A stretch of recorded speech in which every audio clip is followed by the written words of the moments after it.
Oremos al Señor, oremos a Dios, que Dios pueda hablar a nuestra vida. Cerremos nuestros ojos, inclinemos nuestros rostros, oremos al Señor. Padre, nos acercamos a tu presencia, con temor y temblor, con respeto, sabiendo que nos acercamos a un Dios 3 veces santo, pero también nos acercamos en los méritos de Cristo, por el cual podemos llamarte Abba Padre, Papito lindo. Gracias Dios Santo por este tiempo que nos regalas. Háblanos e instrúyenos por medio de la exposición de tu palabra. Redargúyenos de pecado, corrígenos. Llévanos a vivir humillados delante de ti. Gracias por la presencia de cada uno de mis hermanos y amigos y también por los que nos ven por YouTube y Facebook. Háblanos tú, Señor, y trae salvación en Cristo Jesús. Te lo pedimos esto en el nombre precioso de Cristo. Amén. El peligro de persistir en el pecado, mis amados. A veces, escúchame bien, mi hermano, mi amigo, es peligroso pensar que podemos persistir en el pecado y como que nada nos va a pasar. Como que Dios no se da cuenta de la forma de vida que estoy llevando y Dios no me va a corregir en ningún momento. Eso es peligroso. Pero así pensaba la nación de Israel. Israel se ha alejado de su Creador, rompió su pacto con Él, pasó por alto sus leyes, se ha entregado a la idolatría y no ha escuchado la reprensión de Dios dada por medio de sus profetas. Lo único que queda es el castigo. Oseas 8:14, olvidó pues Israel a su hacedor, mas yo meteré fuego en sus ciudades, el cual consumirá sus palacios. Israel sería conquistado por el imperio asirio, pero antes de ejecutar el castigo, Dios le va a dar 3 oportunidades a la nación de Israel para que vuelva en sí y se arrepienta de sus pecados. Note, mi hermano, 3 oportunidades. 1, Dios le va a dar un consejo por medio del profeta. ¿Recuerdan? Búsquenme. Oseas 10:12, porque es tiempo de buscar a Jehová. Búsquenme. ¿Siguió el consejo de Dios? No. En lugar de buscar a Dios, Israel confiaba en sus capacidades, porque confiaste en tu camino y en la multitud de tus valientes. Israel pone su confianza en sus propios criterios y en su ejército que podía defenderse de los asirios.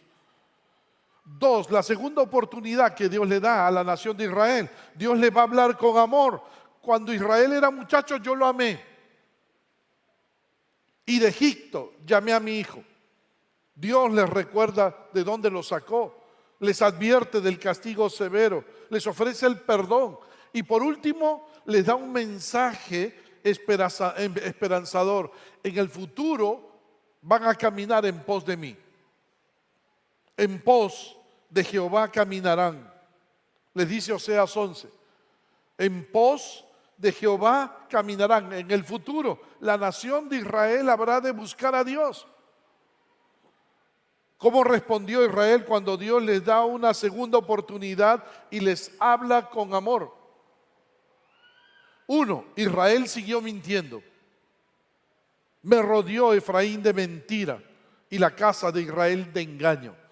Seguía en la mentira, seguía mintiendo. 2, Israel siguió tratando de evitar el castigo.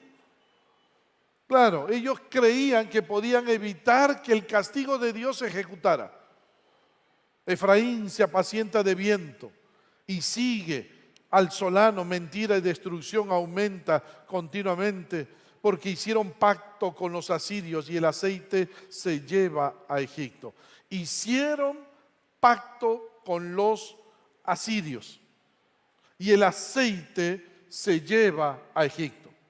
Empezaron a pagarle a los asirios para que los asirios no los conquisten y empezaron a pagarle a los egipcios con aceite. ¿Para qué? Para que los protejan. ¿Notas, mi hermano? Todo esto es inútil, es ilícito, inútil. porque Dios igual va a dejar que sean conquistados.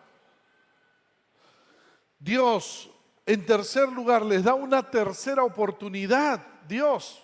Y Dios les da un ejemplo y les hace un llamado. Lo vimos el domingo pasado. Les da un ejemplo. Para que la nación siga el ejemplo, les habla del patriarca Jacob. Oseas 12, 3 y 4. En el seno materno tomó por el calcañar a su hermano y con su poder venció al ángel y prevaleció, lloró y le rogó. En Betel le halló y allí habló con nosotros. Jacob nació con el propósito de liderar espiritualmente a la nación de Israel, pero Jacob era mentiroso. Trató de lograr la bendición de Dios haciendo uso de la mentira. Se parecía a la nación de Israel, pero Jacob fue humillado por Dios. Dios se encargó de hacerle ver su pecado. Jacob primero le dice, se le presenta con el ángel de Jehová y le dice: Jacob, no te dejaré si no me bendices. Y tú recordarás que para Jacob bendición era ser salvado de su hermano, pero para Dios bendición era ser transformado. Dios no estaba allí para proteger a Jacob, sino para solucionar su problema de pecado que tenía Jacob. Después de que Jacob se arrepiente, llora por su pecado, Dios lo transforma. No se dirá más tu nombre, Jacob, sino Israel, porque has luchado con Dios y con los hombres y has vencido. ¿Nota? Y en ese momento Dios le hace un llamado a la nación de Israel. Oseas 12:6. Tú pues vuélvete a tu Dios, guarda misericordia y juicio, y en tu Dios confía siempre. Es como si Dios le hubiera dicho a la nación, así como Jacob se volvió a mí y se arrepintió de sus pecados y fue transformado, así Israel, vuélvete a mí, deja de lado el pecado y comienza a confiar en mí. ¿Cómo respondió la nación de Israel a esta tercera oportunidad? 3 lecciones vamos a encontrar en la última parte del capítulo 12, permítanme, del versículo 7 al 14. 3 lecciones, y ahí vamos a ver la respuesta de la nación de Israel a esta tercera oportunidad para que Israel se arrepienta de sus pecados. 1. Israel persiste en el pecado. Es triste, ¿no? Encontrarnos que Dios le da una oportunidad, la segunda oportunidad, tercera oportunidad, arrepiéntete para que el castigo no llegue. Pero Israel persiste en su pecado. Israel persiste en la práctica de 4 pecados. 1, el pecado de la avaricia. Versículo 7, mercader que tiene en su mano peso falso, amador de opresión. Mira la avaricia que había en el corazón de la nación, de los ricos. Querían ser ricos y más ricos. En los días del rey Jeroboam II, la nación de Israel gozó de una gran industria del comercio, gracias al intercambio de mercadería. Sin embargo, para obtener grandes beneficios, los ricos, cuando comerciaban, generalmente lo hacían de manera corrupta, injusta. ¿Sabes qué usaban? Balanzas fraudulentas. Cuando pesaban algo, ¿no es cierto?, decían: te vendo 1 kilo de algún fruto. Y la balanza te lo hacía pesar como si fuera 1 kilo, pero realmente pesaba 600 gramos. Y te cobraban como si fuera 1 kilo. Ahora, ¿te parece esto conocido? Sí, cuando a veces uno va al mercado y uno compra 1 kilo de pollo, ¿no es cierto? O 1 kilo de arroz y te pesan y dice 1 kilo allí, pero realmente son 600 gramos. Y te cobran por 1 kilo, porque las balanzas son fraudulentas. Y se aprovecha. Y así se aprovechaban los ricos para sacarle más plata a los pobres.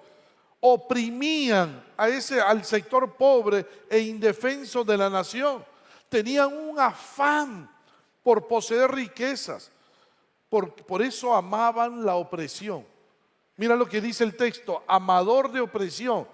Ya de por sí oprimir a otros es malo, pero hacerlo es mucho peor. Ellos amaban abusar de la gente.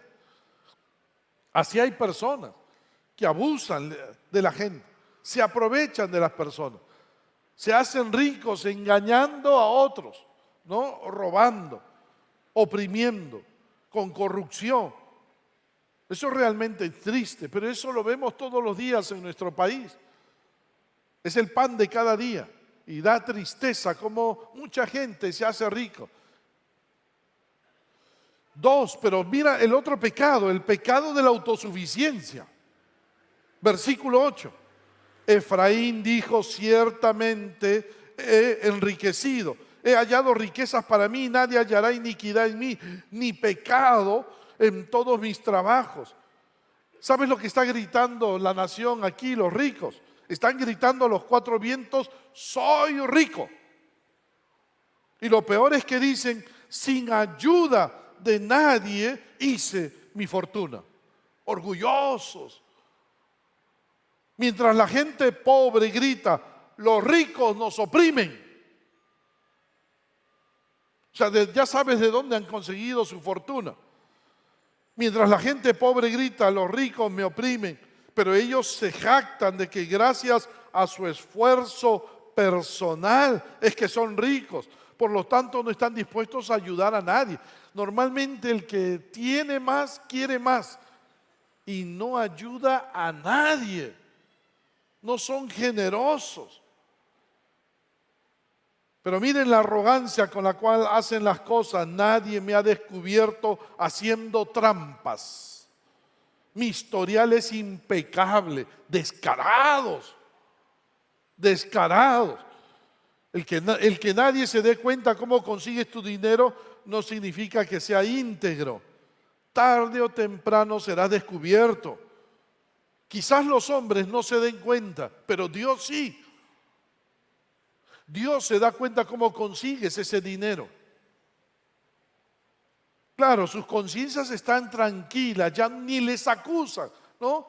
Roban dinero, ven la manera de falsificar, de poner otras cantidades y ahí van haciendo ganancia, y ya sus conciencias ni les acusan.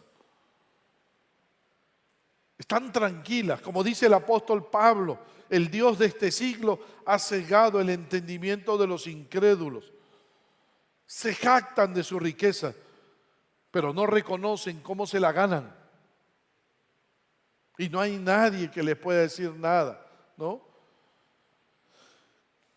Pero lo que es peor, el pecado de la indiferencia. Mira, la nación sigue con el pecado de la indiferencia. Versículo 10.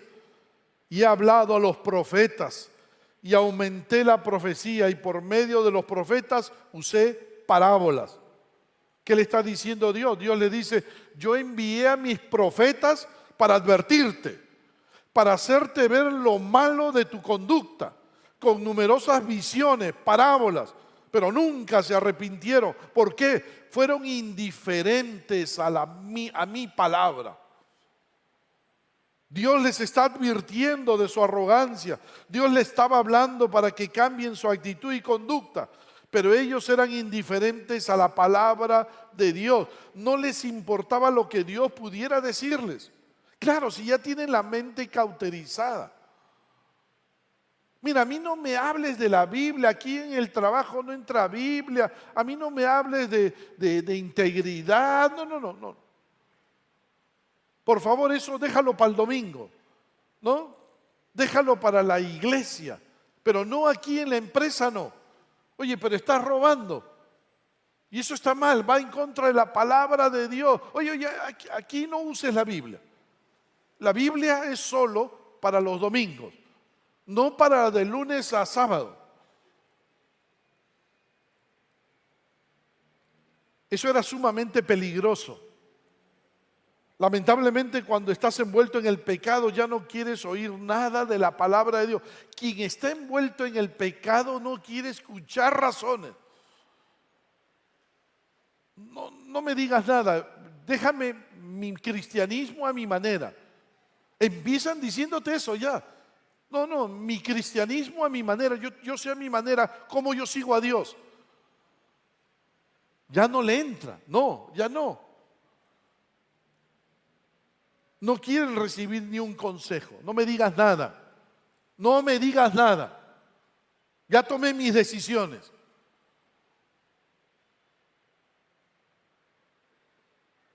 El pecado de la idolatría, el otro pecado. ¿Están haciendo mal?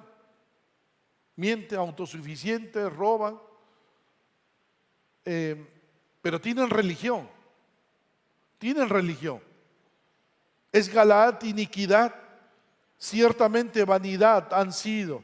En Gilgal sacrificaron bueyes y sus altares son como montones en los surcos del campo. Tienen sus dioses. Como lo dice la Nueva Traducción Viviente, lo traduce así: pero la gente de Galaad no vale nada debido a su idolatría. Y en Gilgal también sacrificaron toros. Sus altares están en filas como montones de piedra a lo largo de los bordes de un campo arado. Tanto la ciudad de Galaad como la ciudad de Gilgal se habían convertido en centros de adoración idolátrica. Estaban llenos de altares y desviaban a las personas de la verdadera adoración al Dios de los ejércitos. ¿Notas? Pero la gente tiene su religión. Hay gente que tiene su Dios, sus altares en casa. No, yo tengo mi altar en casa. ¿Y cuáles son sus ídolos? Ahí tiene su altar, sus velitas, prenden sus velas misioneras. ¿A qué le prenden su vela misionera? Al televisor. ¿A qué más le prenden, a sus velas misioneras? Al internet, a Netflix, al Facebook. Tienen sus dioses, Y entonces, para ellos ya no hay Dios. Es su forma de religión. Así estaba Israel. Israel ya no entendía razones. Persistía en el pecado. Pero Dios es un Dios paciente. Yo me sorprendo, mi hermano, cuando leo los profetas menores, yo me sorprendo con Dios. Porque Dios es paciente. Mira, las últimas enseñanzas para que Israel cambie. Mira, las últimas enseñanzas para que Israel cambie. Estamos terminando el libro ya de Oseas. La enseñanza de la fiesta de los tabernáculos, la primera enseñanza. La enseñanza de la fiesta de los tabernáculos. Ellos decían, soy rico, Y ellos ya no dependían más que de su riqueza y no de Dios. Mira lo que les va la enseñanza que les va a querer dar Dios. Pero yo soy Jehová tu Dios desde la tierra de Egipto. Aún te haré morar en tiendas como en los días de la fiesta. ¿Qué le estás queriendo que recuerde Dios al pueblo? Si hay algo que no podían hacer la nación de Israel era engañar a Dios. Dios los conoce desde que los formó, desde que los sacó de la esclavitud en Egipto. No fue su propio poder el que los sacó, fue el poder de Dios quien derrotó al faraón. Dios los sacó de la miseria, los guardó, los alimentó durante su largo viaje por el desierto hasta Canaán y los introdujo en la tierra que fluye leche y miel. La nación recordaba este hecho cada año. ¿En qué fiesta? En la fiesta de los tabernáculos. Durante una semana, 7 días, las personas dejaban de vivir en sus casas para vivir en enramadas, para vivir en tiendas, como una carpa, para vivir en carpa. Así vivían en la calle. ¿Por qué? ¿Con qué fin hacían esto? Para recordar cómo Dios les había provisto de todo alimento mientras llegaban a la tierra prometida. Y eso les enseñaba a confiar solo en Dios para la provisión diaria.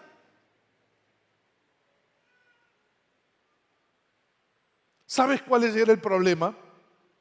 El problema es que ellos olvidaron las lecciones de aquella fiesta, de la fiesta del tabernáculo. Se volvieron autosuficientes y comenzaron a decir que ellos mismos con su trabajo se autoabastecían de recursos y que no necesitaban depender de Dios. Dios iba a rectificar esa idea equivocada. ¿Cómo? Dios los amenaza con sacarlos de nuevo de sus casas para emprender un largo viaje hacia un país lejano, y allí se verían obligados a vivir de nuevo en tiendas. ¿Con qué propósito Dios los amenaza? Con el propósito de que entiendan cuán frágil era su existencia cuando le daban la espalda al Redentor. Ellos volverían a pasar por un momento difícil y aprenderían a confiar nuevamente en Dios para la provisión de sus necesidades. Claro, hoy muchos de ustedes, mis hermanos, no han pasado por los momentos difíciles que muchos de nosotros hemos pasado. Muchos de ustedes son la generación, ¿no es cierto?, que tiene leche, pan, que tiene azúcar, arroz, que tienen para televisor de todos los tamaños y de todos los colores. Tenemos los recursos, vivimos en un país donde el sol está estable, ¿no? El sol está en la paridad con el dólar y podemos comprar. Pero ¿cuántos recordamos esos días en que no se podía comprar ni un kilo de azúcar o un kilo de arroz? Tenías que hacer colas inmensas para comprar leche, y no leche Gloria, leche Ensi. Y tenías que hacer cola para comprar 5 panes. Y cuando mamá llegaba a casa con 5 panes, decía: este pan es tuyo, que te dure todo el día. El azúcar era un lujo. Tú comprabas 1 kilo y lo guardabas, mandabas a otro hijo: tú haz cola por allá, tú haz cola por allá, tú compras 1 kilo, tú 1 kilo, y lo juntaban en un balde, era un lujo. Guárdenlo en caja fuerte. Ya nos hemos olvidado de eso. Pero ¿qué aprendimos en esas épocas? Aprendimos a depender de Dios. Aprendimos a arrodillarnos y a decirle a Dios: Dios, provee tú nos vas a dar. Y Dios daba. Y Dios daba. Y sabíamos y cantábamos que Jehová era Jehová Jireh, el Dios proveedor.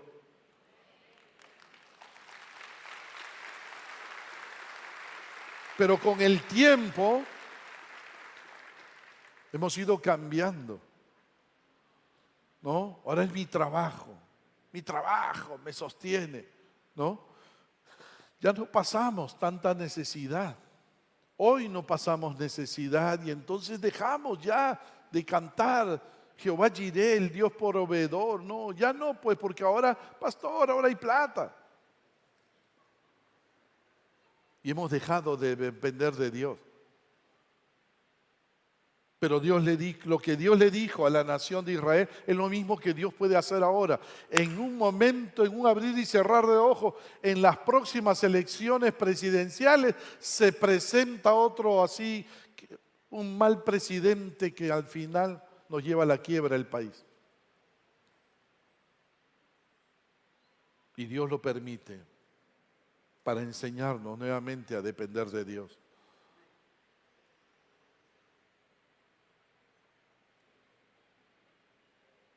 Eso tenía que recordar la nación de Israel. La segunda enseñanza que Dios le da, la enseñanza de Jacob. Pero Jacob huyó a tierra de Aram. Israel sirvió para adquirir mujer y por adquirir mujer fue pastor. Permíteme recordarte rápidamente, si el pueblo de Israel quería eludir el juicio de Dios, debía aprender una nueva lección de la historia de su antepasado, Jacob. Jacob nació con el propósito de liderar espiritualmente a la nación de Israel, pese a ser el menor de dos hermanos.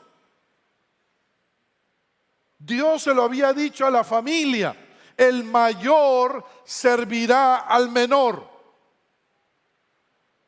Pero Jacob trató de conseguir ese liderazgo a su manera y tomando con ayuda de la mentira. En el nacimiento de Jacob, recordarás, trató Jacob de impedir que su hermano Esaú saliera primero. Él lo agarró del calcañar.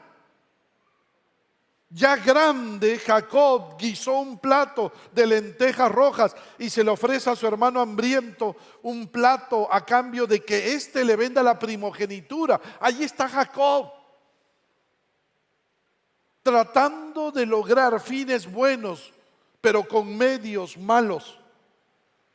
Ya viejo, ciego y a punto de morir, el padre Isaac ofrece su bendición a Esaú, el hijo mayor, si éste le prepara un plato de comida. Jacob, con la ayuda de su madre, se disfraza de su hermano y recibe la bendición de su padre Isaac.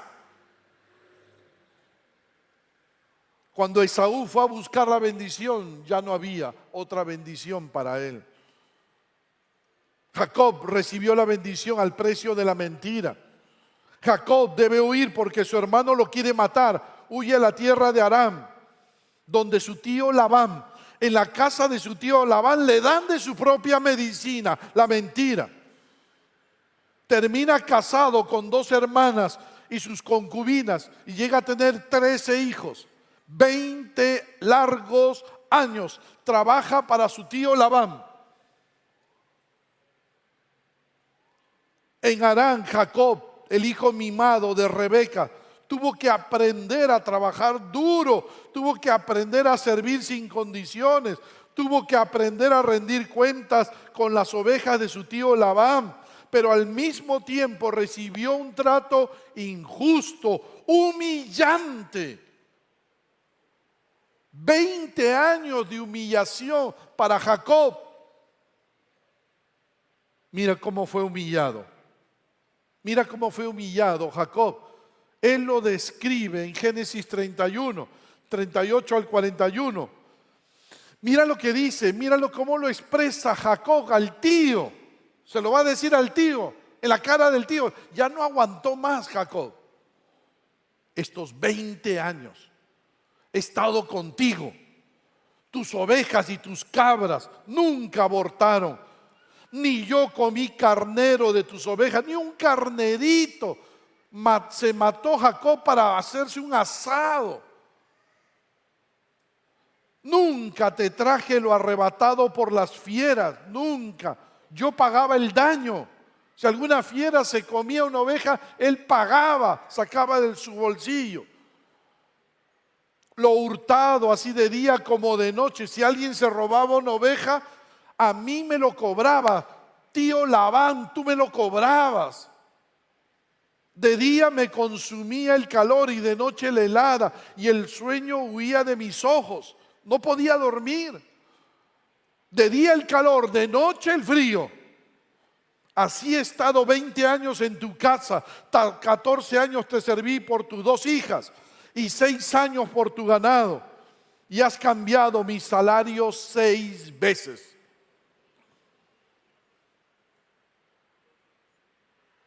$20 años de humillación. 20 años de humillación. Te pregunto, ¿estaba fuera del plan de Dios esos 20 años? No. ¿Cómo cambias a un mentiroso? ¿Cómo cambias a un mentiroso? ¿Cómo transformas a una persona? Con 20 años de humillación. Eso formaba parte del plan de Dios para su vida y Dios utilizó toda esta humillación para transformarlo a un hombre nuevo. Dios quería que dejara su confianza en sí mismo para que aprendiera a depender solo de Dios. Y esto debió aprender también la nación de Israel. Yo recuerdo un hermano lindo. Trabajó por muchos años con una persona rica. Era el gerente general de una empresa. Él era su chofer. Y trabajó como 15 años con él. Y en esos 15 años ese hombre lo trataba con humillación, lo humillaba, lo humillaba. Él venía y a veces conversaba y me decía, ya no sé qué hacer con este hombre. Me trata feo, pone en el sol. Y yo le decía, Dios está trabajando contigo. Te está puliendo. Pero ¿cómo me va a pulir así? Me humilla. Y a veces Dios te está puliendo. Dios lo llamó al ministerio. Hoy es un lindo pastor. Y él recuerda y dice, ahora entiendo. Dios me estaba humillando tantos años para aprender a depender de Él, solo de Él.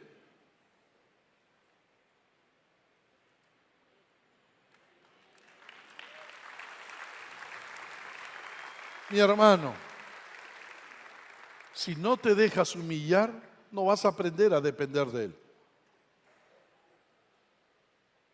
Porque hay creyentes que son autosuficientes, orgullosos. ¿Cómo? ¿A mí? ¿Qué cosa?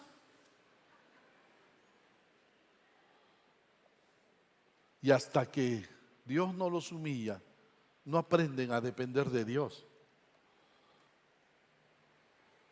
Dios le dijo a su pueblo, en 2 de Crónicas 7:14, si se humillare mi pueblo, sobre el cual mi nombre es invocado, y oraren y buscaren mi rostro, y se convirtieren de sus malos caminos, entonces yo oiré desde los cielos y perdonaré sus pecados y sanaré su tierra. La sanidad parte de la humillación. Tenemos que aprender a ser humillados. Porque cuando te eres humillado, invocas, oras, buscas a Dios. Buscas el rostro de Dios, te conviertes de sus malos caminos. Y entonces Dios va a oír desde los cielos, te va a perdonar y te va a sanar. Pero mientras que no te humilles, mientras que tú quieras hacer las cosas a tu manera, mientras todavía tú quieras, ¿no? Tú dices, yo puedo, yo sé manejar, no me dé ningún consejo, yo sé manejar mi vida. Está bien, tranquilo.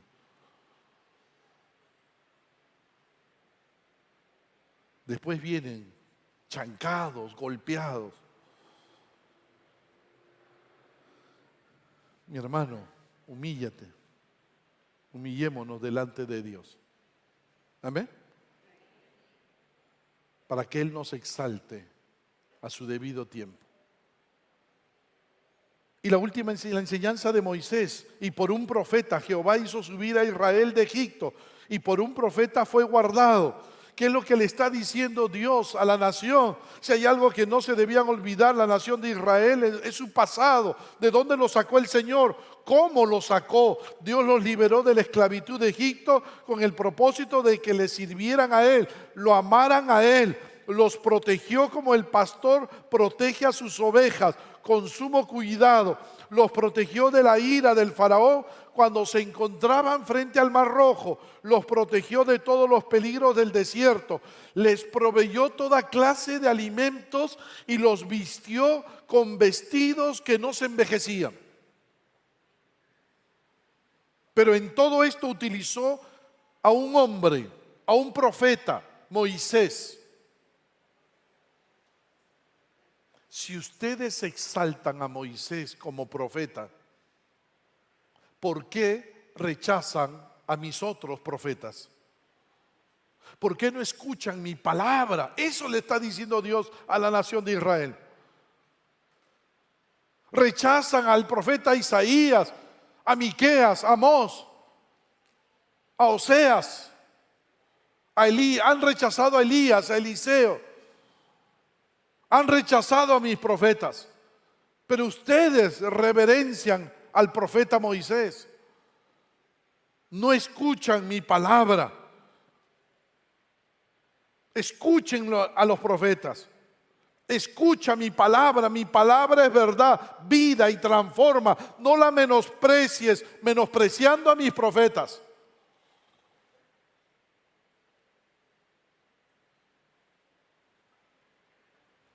Muchos vienen a escuchar el mensaje de la palabra y les entra por acá y les sale por acá. Así es. Vienen, se sientan y les entra por acá y les sale por acá. A ver qué me va a decir este bigotón hoy domingo.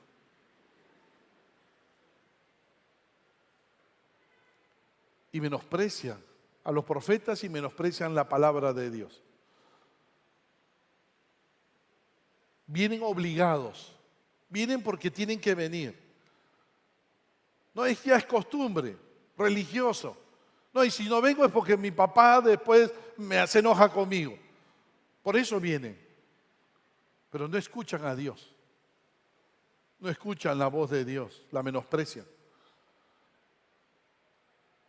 Dios dice, no lo hagas, no menosprecies mi palabra te va a transformar.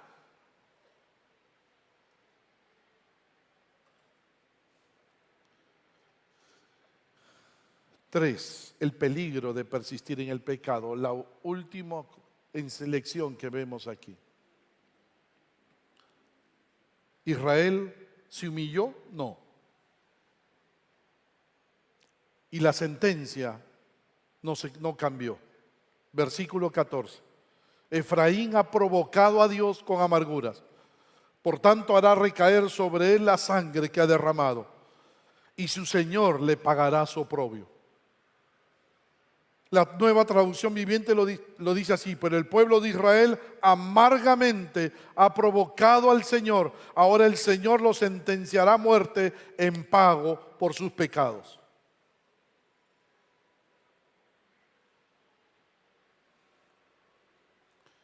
El castigo es inminente.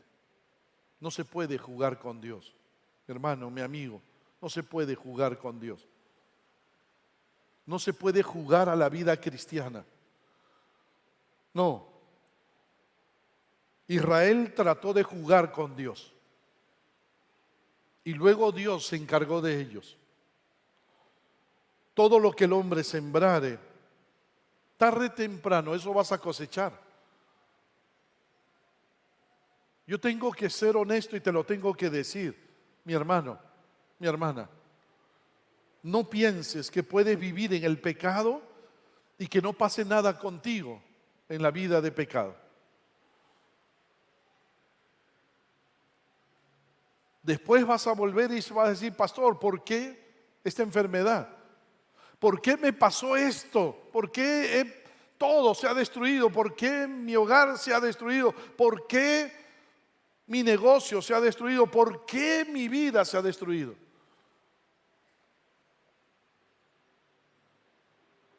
Porque te mantuviste en el pecado. Porque no te volviste a Dios. No te humillaste delante de Dios.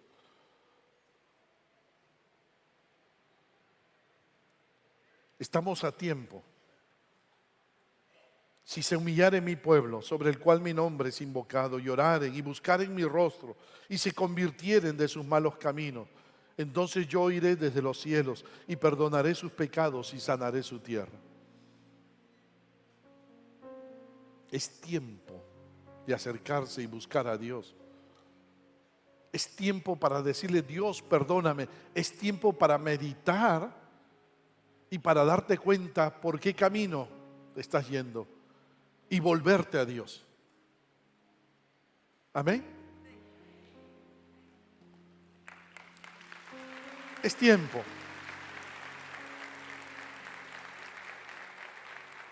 Mi amigo, mi amiga, es tiempo de acercarte a Cristo y recibir su salvación. Hace 2000 años atrás, el Dios Todopoderoso vino en un pesebre, era Dios, y se hizo hombre.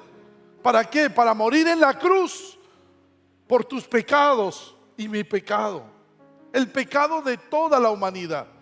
Jesús en la cruz del Calvario recibió el castigo que tú y yo debimos haber recibido, porque el pecado es destructivo. El pecado está destruyendo nuestra vida, nuestra familia, nuestras naciones. Pero lo que es peor, el pecado nos lleva a la condenación eterna. Jesús vino para solucionar el problema del pecado.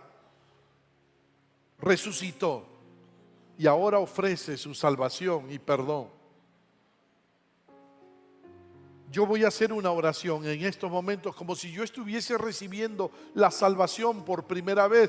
Yo hace más de 40 años que recibí esa salvación y su perdón.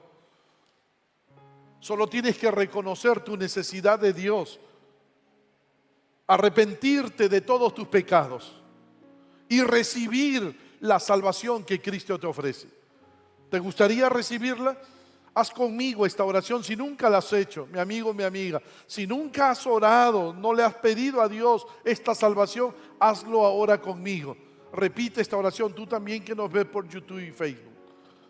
Pídele a Dios esta salvación de todo corazón. Vamos a cerrar nuestros ojos, vamos a inclinar nuestro rostro. Y aquellos que por primera vez se acercan a Cristo, hagan conmigo esta oración. Dile a Jesús estas palabras allí en tu corazón. Señor Jesús, ahí repite en tu corazón, dile: Señor Jesús, te necesito. Perdona todos mis pecados. Recibo tu salvación, te entrego mi vida, Jesús. Y hoy, a partir de hoy, utiliza mi vida para obedecerte, para servirte y para honrarte. Gracias, Jesús. Gracias por salvarme, por perdonarme. Ahora soy de Cristo. Damos gracias a Dios por su bendita palabra, siempre oportuna y de mucha bendición para nuestra vida, pero también porque te ha permitido escucharla hasta el final. Amado hermano, si Dios habló a tu vida, toma la decisión de aplicar en tu diario caminar cada enseñanza que hoy has aprendido. Sin duda, el camino nunca será fácil, pero nunca olvides que tienes al Espíritu Santo de Dios en tu vida. Él te ayudará a vivir conforme a su voluntad. Y amigo, tú que por primera vez escuchaste la palabra de Dios, si Él habló a tu corazón y estás convencido que necesitas a Cristo en tu vida, ¿no te gustaría recibir su salvación? Hace 25 años yo le entregué mi vida a Cristo y le pedí que me diera su salvación. Pero debes estar dispuesto primero a reconocer tu necesidad de Dios. Sin Él estás perdido, estás bajo condenación eterna.